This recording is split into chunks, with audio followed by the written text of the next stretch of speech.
Welcome everyone to another Genshin Impact video. Today we got Battlesong, Ingenious Impermanence 2, double Maguu Kenkis. So we're going to have to fight Maguu Kenki Lone Gale and Maguu Kenki Galloping Frost. So the first time, I did not find them terribly challenging. They were pretty easy for me to get done. I think I had them done within like 30 seconds left or something, maybe 40 seconds left on the clock. So this time, it looks like they inherited some pretty tough modifiers. So, what made the last fight really hard with Oceanid was the skill cooldown increased by 150%, elemental burst increased the attack of all party members controlled by that player for 5 seconds by 10%. So that one right there is very frustrating because your cooldowns are going to be super long. And it really depends on which character you're using and how long that cooldown is, initially. So the short ones like Eula with the 4-second one aren't terribly bad, but like Hu Tao, 40 seconds, it's crazy. Characters protected by a shield will deal either electro or cryo damage to one nearby enemy once every 8 seconds. The attack of characters not defended by shields is decreased by 50%. So we got a very short timer here. Opponent's HP is initially increased by 175%. Got the skill cooldown increase, and then the characters protected by the shields and the shockwaves with electro or cryo damage. Maguu Kenki Lone Gale will go with the hardest one. Chance of consummate mastery unleashing Blade Wind is increased, and the number of Blade Winds is greatly increased. So that's the green blades come flying at you. Pretty much his burst attack, which is pretty easy to avoid just by bursting yourself. If you keep your bursts, time it for that, you should be good. Same thing with the Galloping Frost and the Frost Drive. As a cryo field, it infuses characters within it with cryo. The chance of Frost Drive triggering is increased, and the number of thrusts is increased. So lastly, we have the flares. We have opponent's pyro resistance increased by 50. Opponent's hydro resistance increased by 50. So Hu Tao, Tartaglia. Opponent's attack increased by 20%. All party members' shield strength decreased by 50%. This is why you want to have somebody like Zhongli fully maxed out, all shields. When character attacks deal crit hits, they lose 5% of their max HP. This effect can occur once every 5 seconds. Characters can be killed in this manner.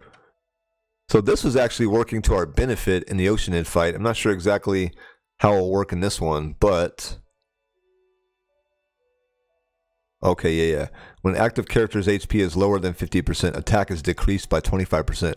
So in this fight, it's actually going to work against us. In the other fight, it was the opposite. So we wanted our HP lower so we could get an attack increase. But here we're going to get attack decrease. Using an elemental burst increases the damage taken by all characters in that player's party by 15%. This effect stacks up to 4 times. So that's pretty nasty right there. You're taking a lot of extra damage, 60%. We have a Maguu Kenki Mask of Tears added to this challenge. So maybe a third one with the mask, I'm not sure. Maguu Kenki Lone Gale's HP increased by 75%, and the same with the Galloping Frost. So a total of 7,050 points. Let's get started. Alright, so first things first, we're going to walk over there with Zhongli and put down a pillar. This is kind of like to block in and help kind of like cattle rope the Maguu Kenkis together. So Bennett's Q right here, swap really quick to Zhongli, get the meteor down so we can avoid the Blade Wind. Now we circle around with Official to kind of like rope up the cattle there, bunch them all together. Now once we have them bunched up, we're applying maximum damage with Eula. We got the burst going, we're trying to get stacks. Pretty big boost and boom with the 260,000. At this point we still got them really tightly together, bunched up. It's really nice, keeping the shields up, trying to keep the green one from walking away. That's what he likes to do. When you're super close to him, it's easy to avoid the Blade Winds. You can also iframe through the Frost Drive, which is coming right now.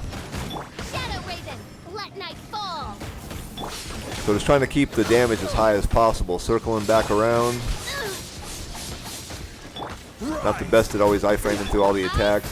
So circle back around again, put down the pillar to kind of keep them bound together, because the green one likes to walk away, the blue one likes to follow, and one with the mask likes to walk away for some other reason, They like to make it difficult. You can avoid a lot of the attacks just by bursting through them, like with Zhongli's meteor, but it has to be a long burst. Bennett's, for example, is kind of short. Doesn't really quite help you through the entirety of the Blade Winds. now that we got both of those down, it's just pretty much just a DPS race to knock them down before the 30 seconds is over. And I feel like I got a really good chance here because, I mean, I'm doing really good DPS as it is, especially with Eula. So it's just a matter of getting them down and making sure I don't die in the process because, you know, as we see right there, I got to reapply the shield because just in case, you know, bad stuff can happen sometimes. You wouldn't want to lose right there with the last second left. So that was pretty wild. I mean, just damn, so close.